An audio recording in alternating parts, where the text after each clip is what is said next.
We all know that Kasamuel Kaskazini, he was one of the leading protesters during the Gen Z protests in the country. And then later on, this guy was given various media interviews and he failed himself. And I realized I'm sinking because of the questions that I was asked after William Ruto has gone.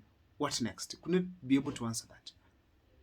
Realizing that, he thought the best place to go is to join ODM. Perhaps to get government appointments and stuff. And what he realized recently, he has been with William Ruto, going to his events, going the Raila in the same chopper in various parts of this country.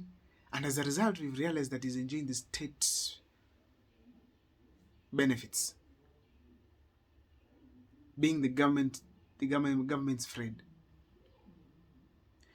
Kasamuel later on tested his faith by going to the ground during the protest by the women of Kenya over the anti-femicide protest, and he was chased from there by women.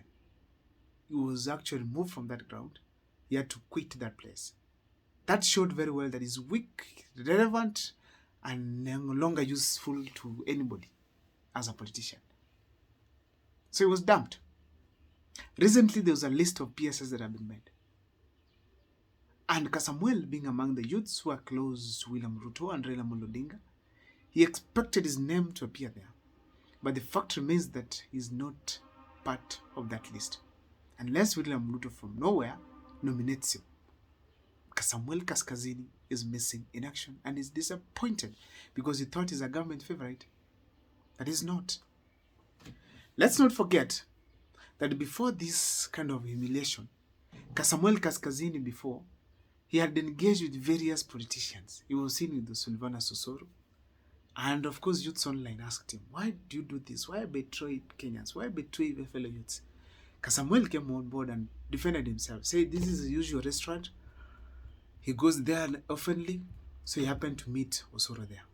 So they coincidentally met, had a chat, one or two things, and that was it. Pictures were taken, put online. He tried to defend himself. Again, in Bomas of Kenya, Morara was beaten there. Kasamuel Kaskazini was given a chance to speak. He defended himself and said he did not know what was happening. His phone was taken. He also ran and found himself in a room of some politicians where he was helped and later on given the platform to speak. So he said he did not betray the youths of this country.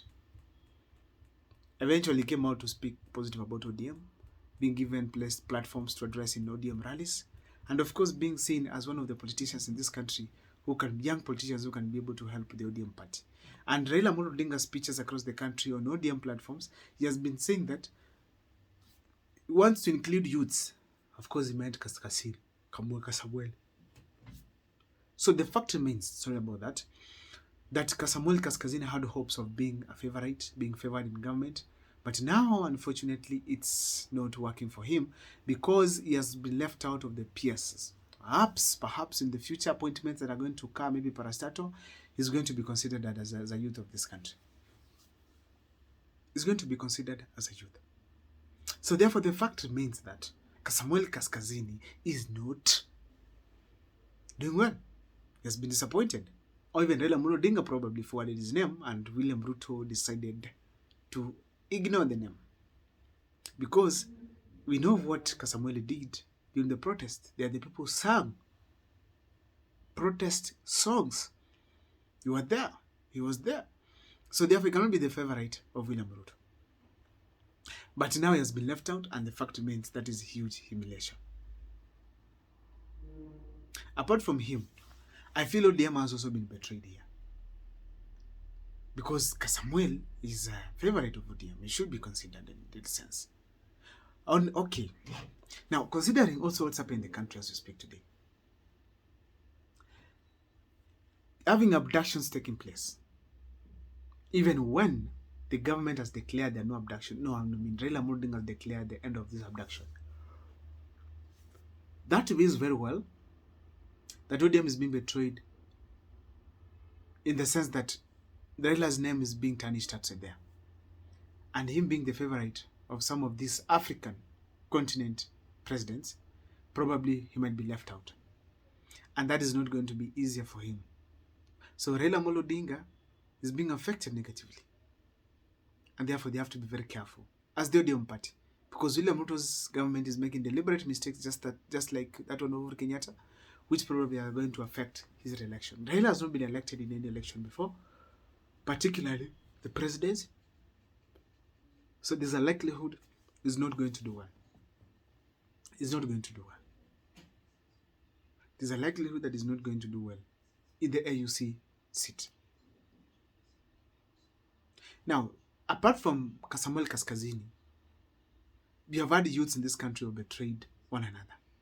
We had Jalango, who was a youth who had left entertainment, joined the government as a politician, but he jumped ship, went to William Ruto's government in the name of development. But as we speak today, we've not gotten any form of support for the youths in this country, any form of legislation, anything that helps the youths of this country. It's only just coming on board and pretending to do some one or two things. But of course, he appears that it will be working for the people of Langata, and he's doing a good job, because I saw building constructions, having constructions on government, police apartments, and also even the government schools are being built there. That is important. It's good to have such kind of projects going on in various parts of those countries, and that is really interesting. People having money to do such things, it's very good.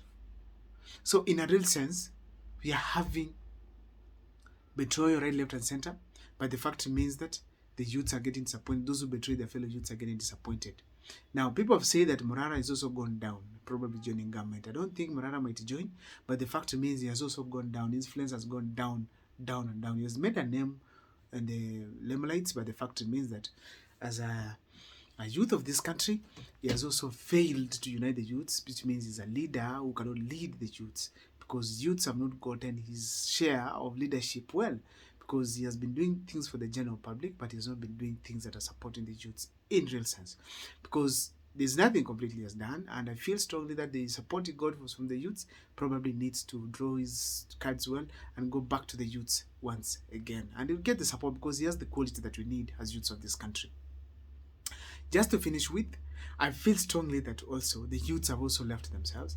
Right now, the unity that we had on the ground is not there. But online, I feel strongly that youths are, to some extent, some significant number of youths are together. But the fact remains that they're speaking the same language. Probably it's not there, but I think it's because of the lack of a reason that is uniting us once again, the way the Finance Bill 2024 did unite us. I don't know what's your take as far as Kasamuel Kaskazini and the betrayal in the youth is concerned. Let me see it on the comment section, you guys, as we speak, as we interact here on this channel. See you next time for more videos. Please make sure that you subscribe.